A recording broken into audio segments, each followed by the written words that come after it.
Hai, halo kawan-kawan pecinta catur dan selamat datang kembali di Naruchess Channel. Di video kali ini, saya akan membahas partai catur yang sangat menarik yang dimainkan antara Vasily Malinin melawan Konstantin Leningrad. Permainan ini terjadi pada 1989. Oke, baiklah kawan-kawan, kita langsung ke permainan. Di sini Malinin sebagai putih dan Leningrad memegang hitam. Permainan dimulai dengan D4 dan kuda F6, lalu C4 dan C5. Pembukaan Benoni, Benko Gambit. Malinin tidak menerima gambit dan memajukan pion ke D5. Leningrad kembali menawarkan pion gratis, yaitu pion ke B5. Ya, kali ini diterima. Pion kali B5 dan permainan agresif oleh hitam, yaitu pion ke A6 terus menawarkan pion. Di sini sudah sangat jelas jika hitam akan menyerang dengan sangat agresif lewat sayap menteri. Malinin kembali menerima tawaran dengan pion kali A6 dan dimakan kembali dengan gajah.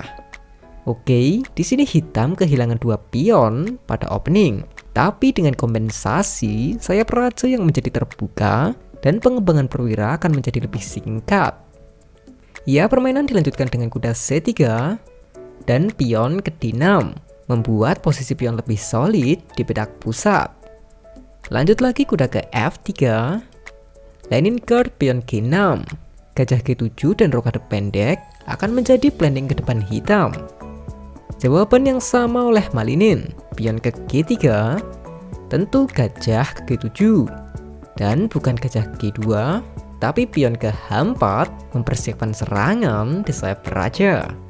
Leningrad tetap rokade pendek. Kini giliran Malinin yang mengorbankan pion dengan pion H5. Ya, oke, pion H dimakan dengan kuda. Dan gerakan selanjutnya Malinin adalah benteng kali kuda. Setelah mengorbankan pion, kini penukaran kualitas. Lalu setelah pion kali benteng, kini sayap raja putih dan sayap menteri hitam menjadi terbuka. Sebuah pertanda jual beli serangan akan terjadi. Lanjut menteri ke C2 dan kuda ke D7. Gajah ke G5 memaku pion pada menteri dan membuka jalan untuk benteng. Dijawab kuda ke F6 dan gajah ke G2. Benteng ke B8 dengan ide kuda kali D5. Oke, dalam gerakan random, misal pion A3, maka kuda kali D5. Jika kuda memakan kuda, maka hancur sudah pertahanan putih. Benteng kali B2 menyerang menteri. Menteri F5 jika ingin selamat, tapi benteng kali E2 skak. Raja D1 bisa menteri A5 atau gajah kali benteng. Peran gajah dalam melindungi raja tidak hilang. Oke, kembali lagi. Di sini Malinin rokade panjang. Dijawab menteri ke A5. Benteng ke H1. Sebelum saya lanjutkan, di sini ada satu variasi yang cukup bagus, yaitu benteng kali B2 mengorbankan benteng, menteri kali benteng, kuda kali D5 menambah penyerangan kuda 3 kali. Gajah D2 tidak akan berpengaruh banyak, karena kuda tetap kali kuda, gajah kali kuda, gajah kali gajah, dan menteri ke B3. Perwira jadi sama, tapi kini posisi putih menjadi buruk. Di sini Leningrad memakan pion D5 dengan kuda terlebih dahulu dan mengorbankan kudanya. Malinin menerima pengorbanan dan memakan kuda dengan kuda. Kini pion B2 diserang 2 kali. Benteng kali pion mengancam menteri. Terlihat posisi putih mengkhawatirkan. Dan juga hitam punya serangan yang sangat kuat. Karena jika menteri pergi, benteng F ke B8, umur putih akan tidak menjadi cukup panjang. Tapi, Malinin punya jawaban yang brilian. Pertama, dia memakan pion E7 dengan kuda skak. Paksa raja ke H8. Gerakan kedua, menteri kali pion H7 skak dan mengorbankan menterinya. Lagi, Raja harus menerima pengorbanan dengan memakan menteri. Dilanjut lagi benteng kali H5, skak. Masih gerakan paksa, gajah menutup skak. Benteng kali gajah, skak. Paksa lagi raja ke G7. Kuda F5 skak. Kini raja harus ke G8. Dan dilanjut gajah ke F6. Bukan menyerang benteng, tapi melindungi skak dari menteri. Dan yang paling penting adalah ancaman skakmat benteng ke H8. Serangan balik yang sangat brilian. Lalu di sini apakah hitam menyerah?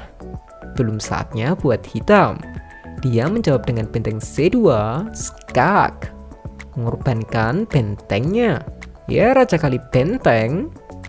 Menteri kali A2, skak. 3 pilihan raja untuk bergerak. D1, C1, dan C3. Tapi percaya atau tidak, ketiga petak itu akan menjadikan permainan berakhir draw atau remis. Coba kita analisis. Ya, ambil contoh raja ke C3, menteri C4 skak. Raja tidak akan lari ke file B karena benteng B8 skak, raja 1, dan menteri A4 skak mat. Jadi raja harus ke D2, menteri kali D2 skak. Tidak mungkin raja H4 karena menteri D3 skak akan membawa raja ke file B.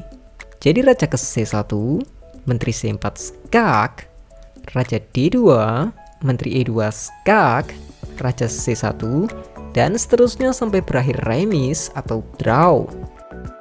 Oke, kembali ke permainan. Sayangnya Malinin tahu akan jebakannya. Dia menutup skak dengan gajah. Masih lagi menteri C4 skak.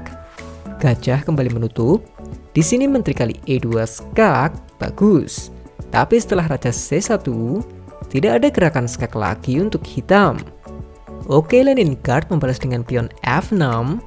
Ancaman skakmat putih akhirnya bisa juga diantisipasi. Jawaban yang brilian juga oleh Leningard. Ya, mungkin dia akan kembali bernafas. Tapi Malinin tidak diam. Dia mainkan kuda ke G5, mengorbankan kudanya. Oke, idenya adalah gajah D5, skak ster. Menteri kali gajah, dan kuda E7 tetap skak ster. Oke, coba kita analisis.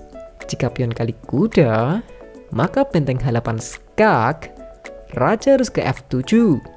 Lanjut kuda kali D6 skak ster, raja E6, kuda kali menteri, benteng kali benteng, gajah kali benteng, dan gajah kali kuda. Satu pion dan satu gajah adalah keunggulan putih pada ending, dan dia sangat diunggulkan. Oke, kembali ke permainan. Di sini Leningard menjawab dengan benteng E8, menjaga petak E7 untuk kuda.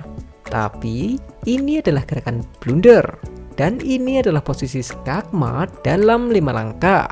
Kalian boleh pause video ini, dan jika kalian menemukannya, saya pastikan kalian sangat hebat dalam problem catur.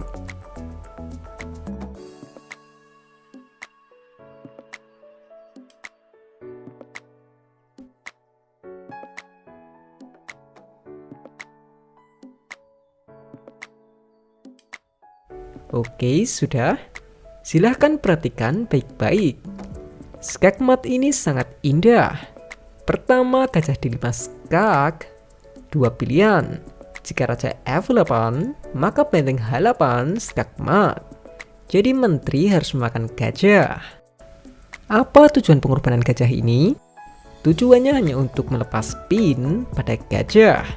Lanjut lagi, Malinin benteng H8 skak, mengorbankan benteng. Paksa raja harus makan benteng, dan sekarang gajah tidak lagi terpin.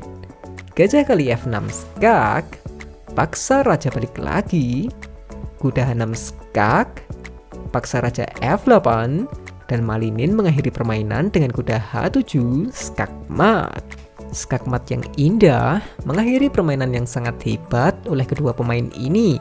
Mereka membuat catur menjadi seni, dan seni catur seperti ini akan terus dikenang sampai kapanpun. Permainan yang sangat menarik ini dimenangkan oleh Vasily Malinin. Dan bagaimana? Apakah kalian berhasil menemukan problem 5 langkah skakmat ini? Bolehlah jawab di kolom komentar.